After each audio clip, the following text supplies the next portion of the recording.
So, are you okay with your top being recorded? Sure. Yes. Thanks. There you go. Thank you. And if you want the pointer, hold down the very top button here. Let's try it out. It's not. Whoa. Well, it works. You're getting a preview.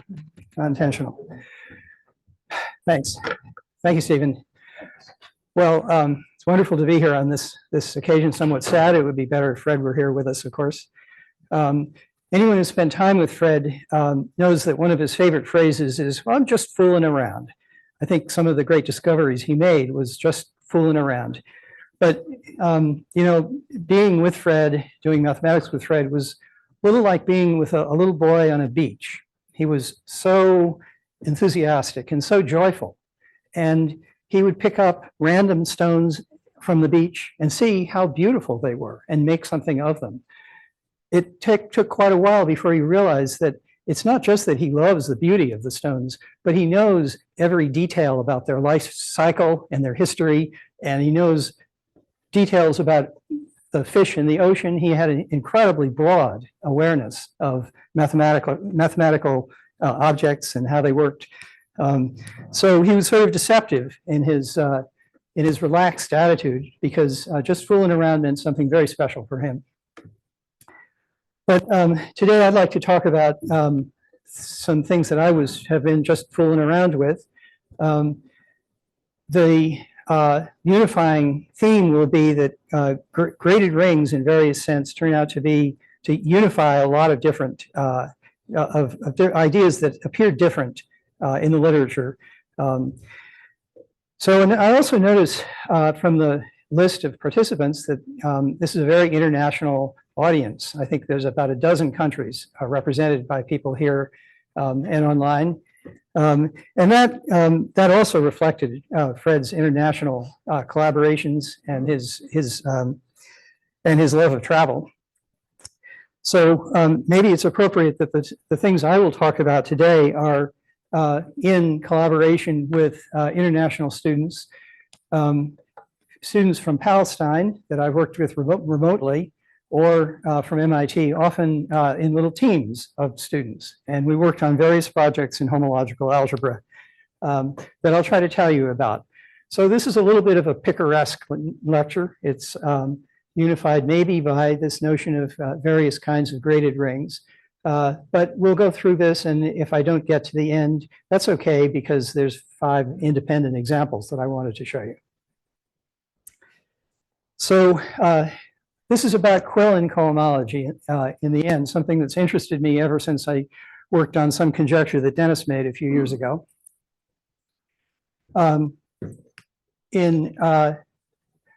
Already there's a typo there, I see. It wasn't 1997, it was 1967, that Dan Quillen wrote this magisterial book in which he described how to think of homotopy theory in great generality, and also how to take derived functors and define homology and cohomology in essentially any algebraic setting. So I've been interested in how that works out in various different algebraic settings, and the stories that I tell you now are the fruit of that interest. This was some of the categorical elements were clarified by Martin Franklin in his thesis. I'm grateful for that. To begin, the coefficients in foolin cohomology are in a category called Beck modules, named after Jonathan Beck, who's a student of Sammy Eilenberg, I think. So let's begin there. What are Beck modules? So I want to begin with some very general algebraic category. If you like, it's a category of modules for a Lovera theory, but it doesn't really matter. Any category of universal algebras. It's got a category of abelian objects. And let me say, in these categories, the map from the coproduct to the product is usually an epimorphism, unlike inclusion of axes. And what that means is that an abelian group object, it's not really additional structure, it's a property. There's at most one abelian structure on an object. So abelian objects have an abelian group structure. And you can abelianize things. And you can take a slice category. So here's a definition of Beck modules.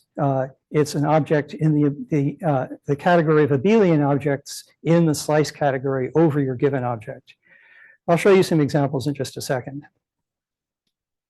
So there's often a small projective generator in this category, and when that happens, you can identify this abstractly given category with a category of modules over an associative algebra, which is the enveloping algebra, universal enveloping algebra. So I'll try to justify that name by some examples. So here we go. So if V is your category of algebras, of commutative algebras, then Beck modules over a commutative algebra is just the ordinary category of modules that you think of. If it's just associative algebras, so I have a suggestion. Stephen, could you give Dennis the microphone and just leave it with him? Would you say what K is again? K is any commutative ring. All right. Yeah, that's what K is. It's a commutative ring. So what are our examples? These are basic classical examples. If this category of universal algebras is groups, then the universal enveloping algebra of a group is its group algebra. A module for a group, a Beck module for a group, is a module for its universal and for its group algebra. If you're talking about Lie algebras, here's where the word universal enveloping algebra derived from. The enveloping algebra, in my sense, is the universal enveloping algebra of the Lie algebra.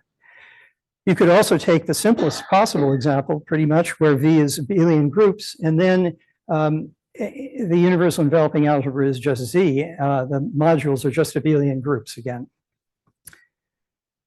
But there's a little more you can say. So there's a canonical object in the category of Beck modules that I'm calling Kähler differentials.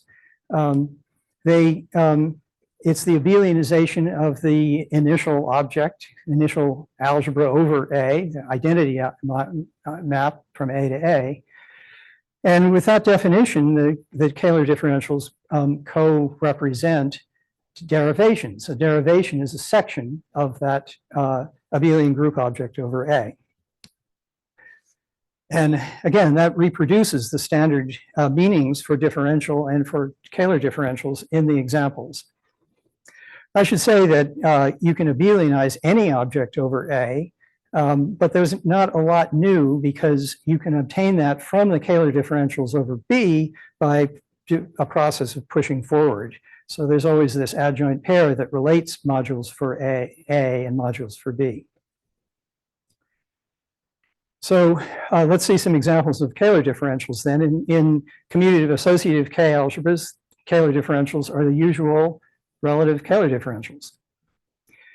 In associative algebras, it's that construction gives you the kernel of the multiplication map. That's the associative algebra version of Kähler differentials. In the case of groups, it's the kernel of the augmentation. It's the augmentation ideal. In the case of Lie algebras, it's the kernel of the augmentation map on the universal enveloping algebra. And here's the neat thing, in abelian groups, the Beck modules for A was always just abelian groups. You didn't see A in its category of Beck modules anymore, except this canonical object is A. So the Kähler differentials pick out the abelian group that you started with. So these are the classical examples, the general picture and a few classical examples.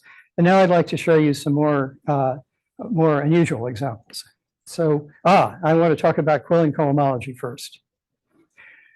So this is what Quillen told us to do.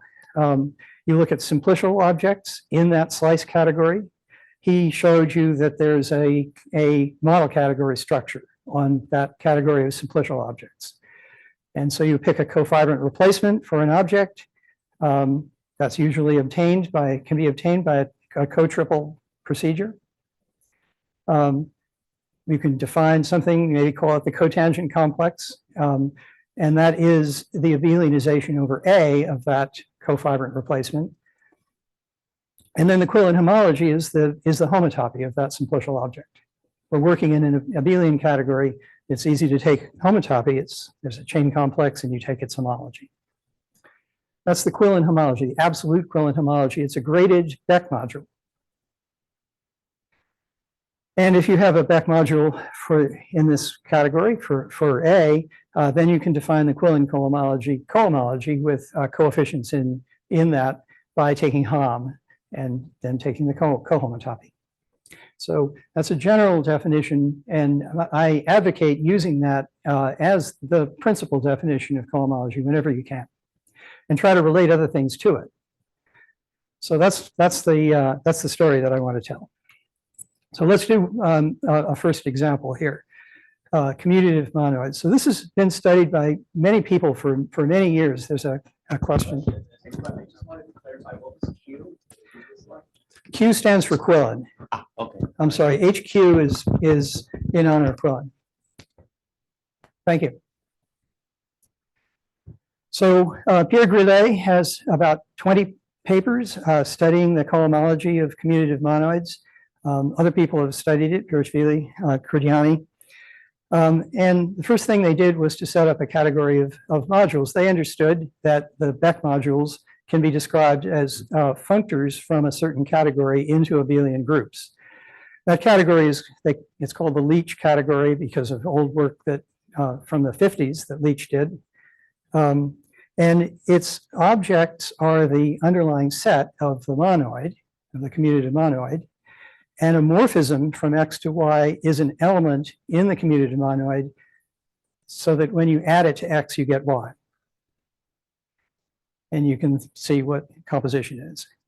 So it's easy to see that that's what Beck modules are. They're functors from the Leach category into abelian groups. And I've shown you here what the correspondence is. If you have an abelian object over X, that corresponds to a functor from the Leach category.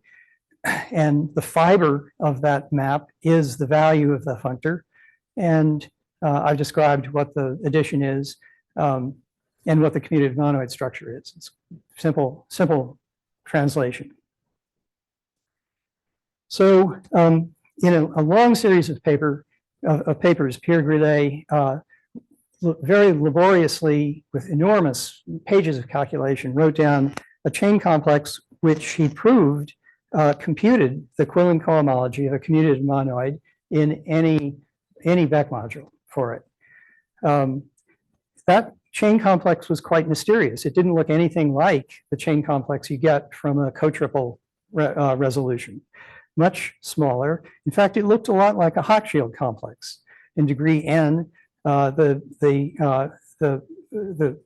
cochains were functions from the nth power of the commutative monoid into M that satisfied certain symmetry conditions, and I've written them down here. And the differential relating them in this chain complex resembled the Hochschild differential. So the sequence of papers, these various symmetry conditions on a cochain evolved one decade after the next. And he could see a pattern and made proposals for what this should look like in larger dimensions as well. So, so this was interesting, and I was very curious about how this related to the definition of Quillen cohomology. So this is where graded rings come into the picture. So a commutative monoid determines. So if you have a set, you can grade anything. You can grade a category by that set. So an X graded object is just a list of objects indexed by the set X. I think John Moore taught me that you shouldn't think of a graded ring as a direct sum. It's just a list with a multiplication. So there is an X-graded commutative ring that's special. It's the initial X-graded commutative ring. I should say there's a symmetric monoidal structure on X-graded abelian groups. where you do the obvious thing. You say that in degree Z, the tensor product is the direct sum of the part of A in corresponding to X, tensored with the Y component of B. That gives you a symmetric monoidal structure on X-graded abelian groups. And there's an initial object there, which has, in every degree, it's got Z. It's got the integers as, with a generator called iota sub X. And the multiplication is, you just take the sum of the indices. So the interesting observation is that the category of Beck modules over a commutative monoid is the same as the category of modules over that X-graded commutative ring. I mean, when I say a module over a commutative ring, of course, I mean it's got its own grading that's compatible with the grading of the ring. And under that equivalence, the Kähler differentials for commutative monoids, whatever that might have been, is simply the ordinary commutative algebra Kähler differentials over this graded commutative ring. So that relation opens the possibility that the extensive work that was done on the Quillen cohomology of commutative rings by Quillen and by Andre and many, many other people is related to the commutative algebra Quillen cohomology. And in fact, they coincide. So that's fairly straightforward to show once you make this basic observation that these graded rings capture the Beck modules over a commutative monoid. So, that makes it possible to import all the ideas about cohomology of commutative rings into this commutative monoid setting. For example, the simplest kind of Beck module is going to be, you could call them constant. So let's see, if I change grading, there's an adjoint pair between the corresponding graded modules. And in particular, if you take the map from X to the terminal monoid to a point and push this Z tilde commutative ring forward, you get the ordinary monoid algebra for the monoid. It's an ungraded commutative ring. And if you pull back a module for that ZX, you get what you might call a constant module. And this example was observed in 2016 by Kurdiani and Pirishvili. They observed that the cohomology of commutative monoids with those constant coefficients was the same as commutative algebra cohomology. So that was interesting, but it didn't shed a lot of light on what Grillet was doing. So what was Grillet doing? So that's related to Harrison cohomology. So early on, I think maybe even before Quillen did his work, there were attempts to construct a relevant cohomology theory for commutative rings. David Harrison proposed taking the Hochschild complex and taking its indecomposables. So for a commutative ring, the Hochschild complex is a commutative differential graded algebra. And he said, let's take the killed decomposables. So let's take the Hochschild complex is a homology thing. You're going to take functions on that to form cohomology. And Harrison proposed looking at cochains that kill decomposables. And the result is called Harrison cohomology. So it turns out that when you're working over the rational numbers, if that's your base ring, this gives you a calculation of Quillen cohomology.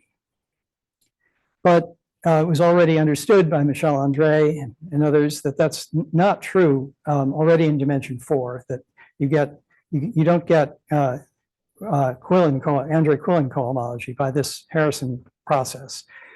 His example, a very specific example, and Michael Barr explained how to get rid of that example by dividing further by divided powers, by assuming that your cochains also kill divided powers, which exist in this Hochschild complex. But Sarah Whitehouse showed that refinement fails in the very next dimension. So there's no real hope of making a computation of the Quillen cohomology in all dimensions in general by using a Hochschild, some complex derived from the Hochschild complex.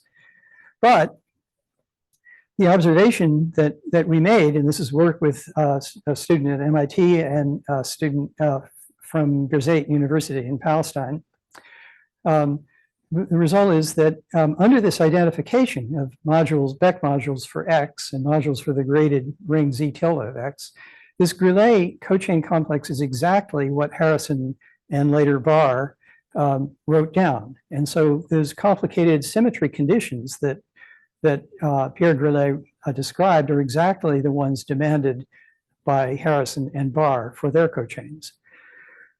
And so that shows that the real import of what Grillet's work is to show that this identification of Harrison and Quillen agree for this particular type of ring in a few low dimensions. So I don't know whether that's a more general phenomenon, whether this same identification works for more general rings. It's a good thing to try to understand. But it can't continue because Sarah Whitehouse's example precludes this continuing beyond this low dimension, beyond dimension 4 or so. So there's a first example of how thinking about an appropriate, very simple graded ring brings into contact these two different types of cohomology. I'll stop for questions. Dennis.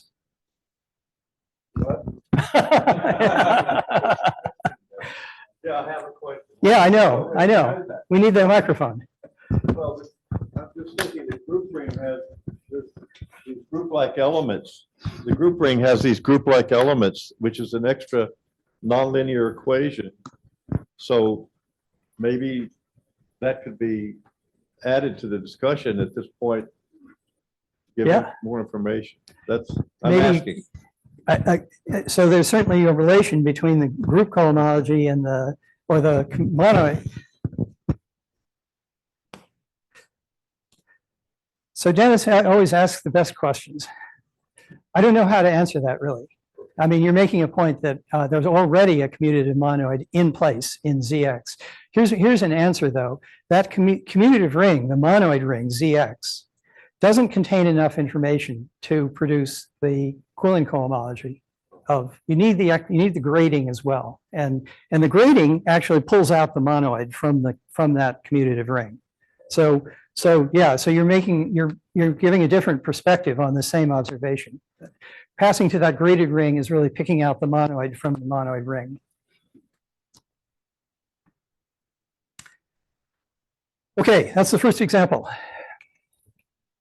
So of course, a monoid is a category with one object. So here's a little extension of that idea. So you can think about fixing an object set and looking at small categories with that object set. That's a good category. Its cohomology theory for it was proposed by Hans Bauis and Günter Virchow, and studied by a number of other people. And how does this work out? So I should say what Beck modules are, first of all. This is what understood thing. These folks call them natural systems. And it turns out that, again, Beck modules constitute a functor category.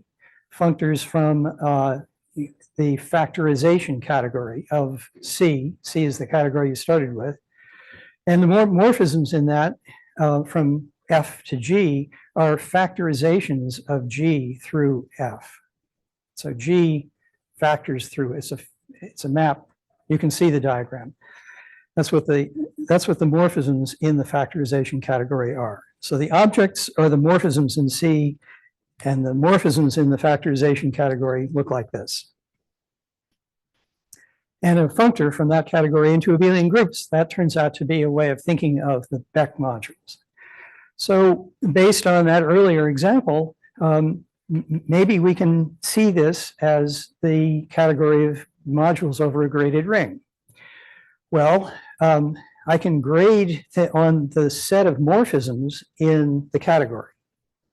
So that's just a set, but it's more than a set because it has a composition defined on it. And that composition defines a monoidal structure on the category of more C graded abelian groups by the same process that we used before. So in degree H is some morphism. It's the direct sum of A, F, and B, G, where FG is equal to H. So you don't need that composition, that product defined everywhere. Whenever that composition is defined, you get a component in the tensor product. And again, there's an initial object in the category of monoids with respect to that monoidal structure. I'll call it Z tilde again. It's a sort of graded version of the group ring. And again, it's infinite cyclic in each grade, and the multiplication is given in the same way. So, and the observation is that the category of Beck modules is just the category of bimodules over this graded ring. So I should have made the point, I guess, that Beck modules over an associative algebra is bimodules. That's A tensor A op modules. So the result is the same. And so, again, this will show that the Ballus and Virchow cohomology is just the Hochschild cohomology of this graded ring, and that brings the whole enormous literature about Hochschild cohomology to bear on the Ballus Virchow cohomology of categories. For example, there's a sort of Hochschild complex that can be constructed from that monoid. And the exactness of that complex reveals that the Kähler differentials in this category of categories with fixed object set is the kernel of multiplication on a graded ring. This could be any C graded ring. And following Quillen, Quillen showed that the Quillen cohomology of associative algebras is the Hochschild cohomology with a shift in dimension that's well understood. And so under this mild condition that each degree is flat over the ground ring, you find that the cotangent complex is discrete.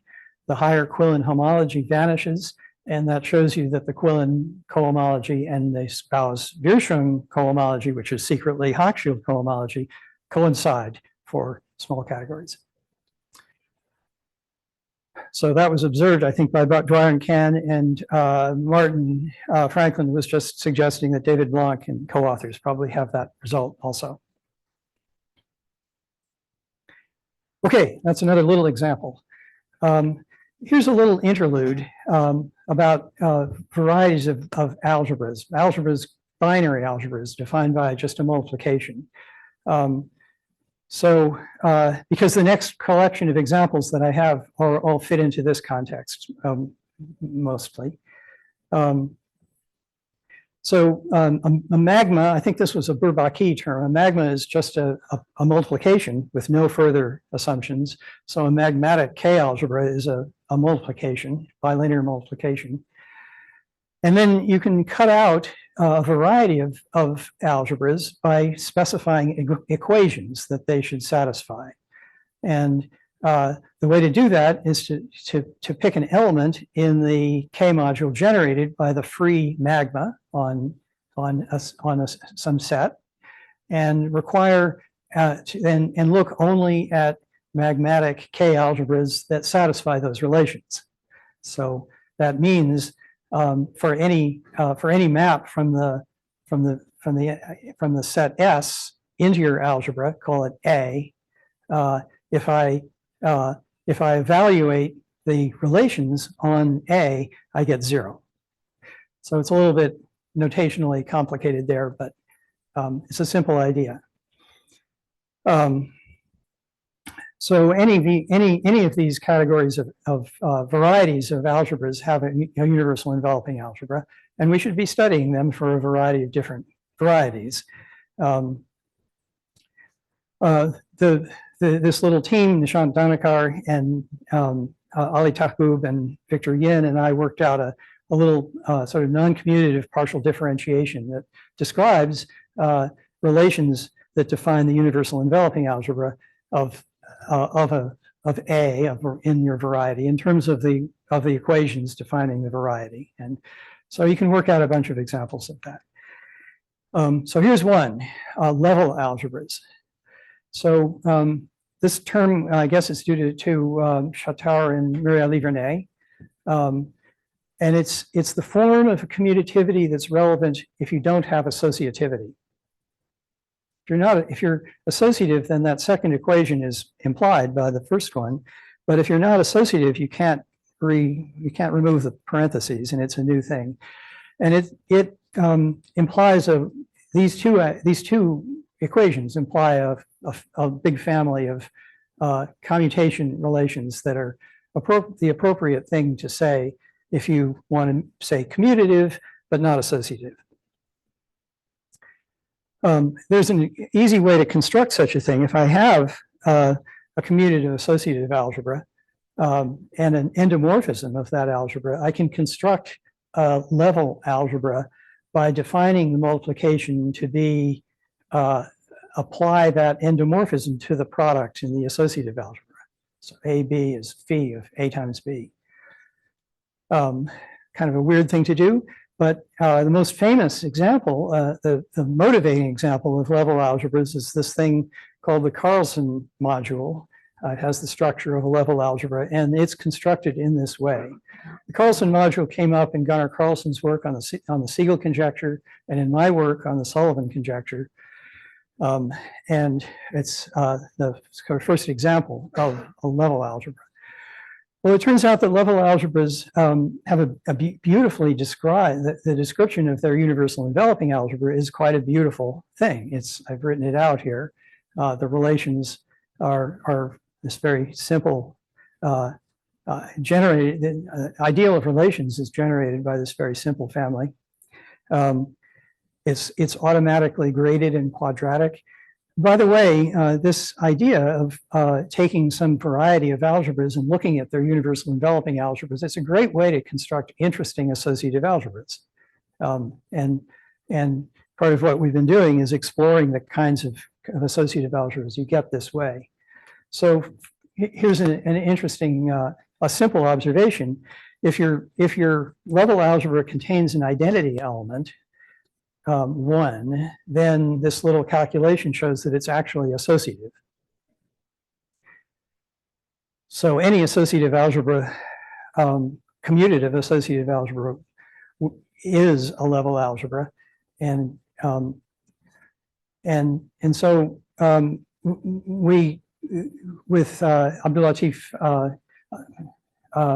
Erdia and Xian Shang, we observed that you can be very explicit about what the universal enveloping algebra of a level algebra of this form is. So A is any commutative associative in unital K algebra, but we're thinking of it as a level algebra. Then its universal enveloping algebra is, well, you take the polynomial algebra on A and look at the ideal generated by T, and then join a unit, which is direct summing with a copy of K, and you get an algebra, graded algebra, which is Koszul. It's a Koszul algebra. And we can be very explicit about what the Koszul dual is. So maybe after the talk, someone of you can tell me that this is a very familiar calculation, familiar example of Koszul duality. I hadn't seen it before, but it's so simple, it's probably a very classical thing. So the Koszul dual is the tensor algebra on the dual vector space, and modulo the ideal generated by a sort of dual of the structure constants for the algebra itself.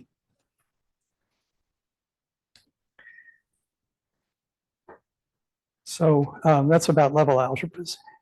Ah, yes, and so not every level algebra has this form. Abid found this beautiful example of a level algebra, very symmetric example of a level algebra, where the relations that each of those three generators is idempotent, and they multiply by AB equals C, and then all the permutations of that identity. And this again gives you its universal enveloping algebra again is Koszul, and the Koszul duo is a very beautiful thing. So these are just little stones on the beach that we found. So let me talk about alternative algebras. Now, this is another variety of algebras. I hadn't really heard of it before coming across this as another example. It's almost associative, but the associative law only holds if that middle term, B, coincides with either A or C. So AA times C is A times AC and the reverse. Octonions form an alternative algebra. And these things in that level of generality, alternative algebras in general, were studied by a lot of people. Emil Artin, for instance, proved that an algebra is alternative exactly if every two generator subalgebra is associative. Makes some sense. Kevin McCrimmon has a whole secret book about alternative algebras and their structure. So we studied a particularly simple example where the multiplication is 0. So this doesn't sound like it's going to be very interesting, but it does have a corresponding universal enveloping algebra. I won't write down the relations that satisfies, that universal enveloping algebra satisfies, because they're not that pretty. And here's where we get into another motto that Fred used to say a lot. He said, "Calculation is the way to the truth." I think he had a T-shirt that he would reveal in the middle of a talk that said, "Calculation is the way to the truth." And that's what we did. We did some computation and determined what the enveloping algebra of the alternative algebra with trivial multiplication is. So you take K can be any commutative ring, and I'll take a free module of degree K, of degree N over it, and compute what the universal enveloping algebra was. We found a basis for it using Grosvenor basis technology, and come up with a sequence of dimensions. So it's kind of weird. It looks like two exterior algebras joined with a little extra stuff happening in degree 2. It's kind of weird, but there it is. And that, by thinking about filtrations, that shows that any alternative K algebra that's free of rank N has its universal enveloping algebra is we get a bound on the dimensions of the size of those universal enveloping algebras. So Dick Schaefer had shown that 4 to the n was a bound for the size, but it's actually much better than that. And the specific basis that we came up with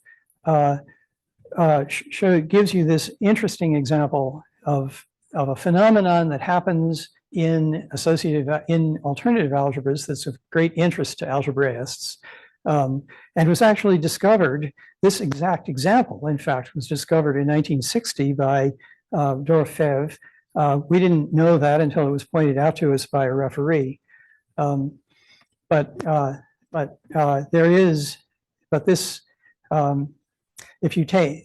an alternative algebra so that that this uv times xy brackets are always 0.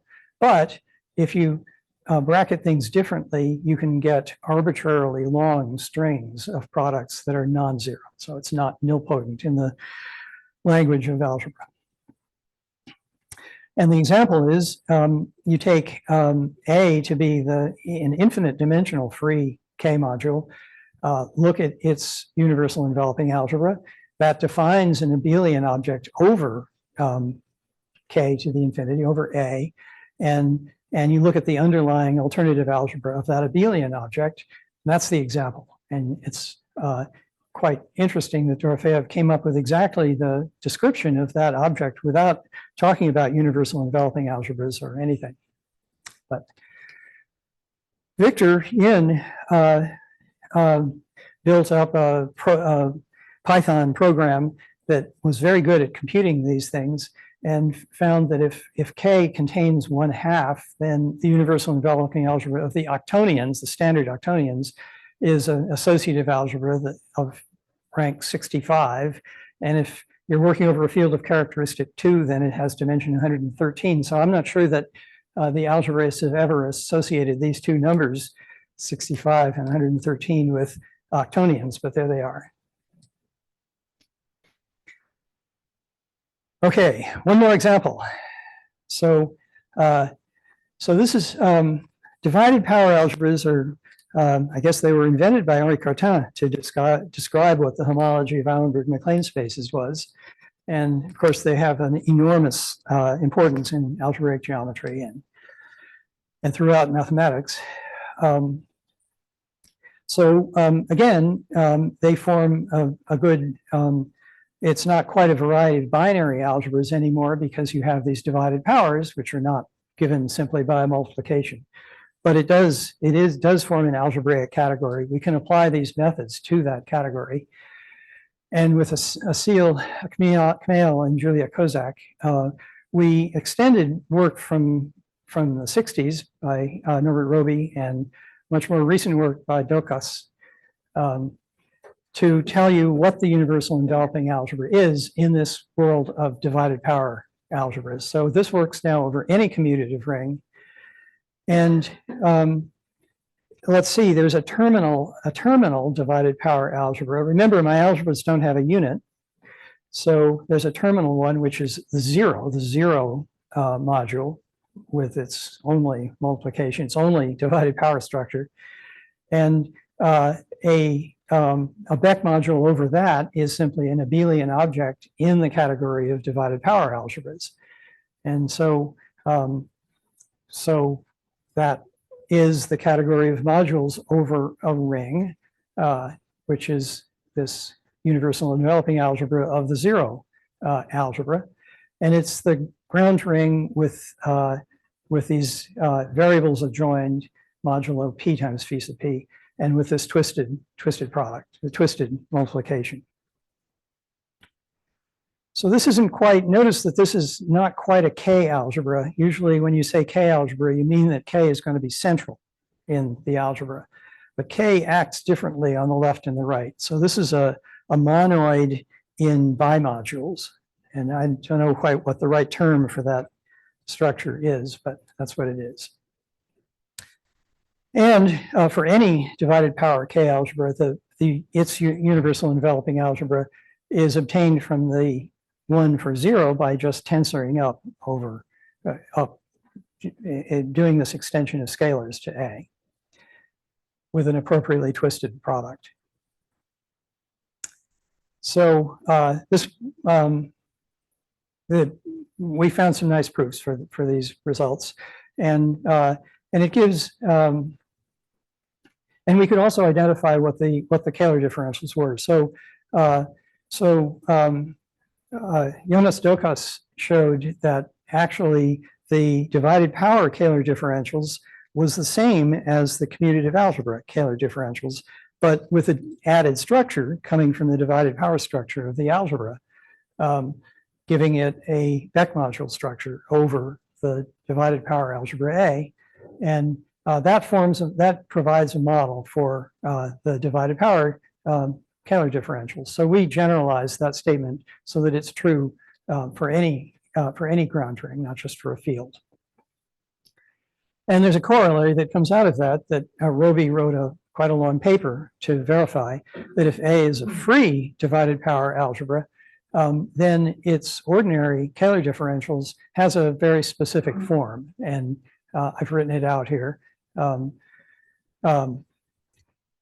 And it's a very simple corollary of this theorem because there's an abstract result that tells you that if you have a free algebra, then its Kähler differentials are just extending the module that you're free over up over the universal enveloping algebra. So this result comes out very easily from that. So these are 5 little projects that I did, turning over stones on the beach and having a lot of fun with this large group of collaborators internationally. We were working under the auspices of a project that I've been involved with for quite a while called the Palestine Undergraduate Research Opportunities Program. That tries to bring students from Palestine and from elsewhere together with faculty from Palestine and elsewhere to work on student research projects. And you're all invited to join in this enterprise. It's been a lot of fun and continues to be. So thank you very much.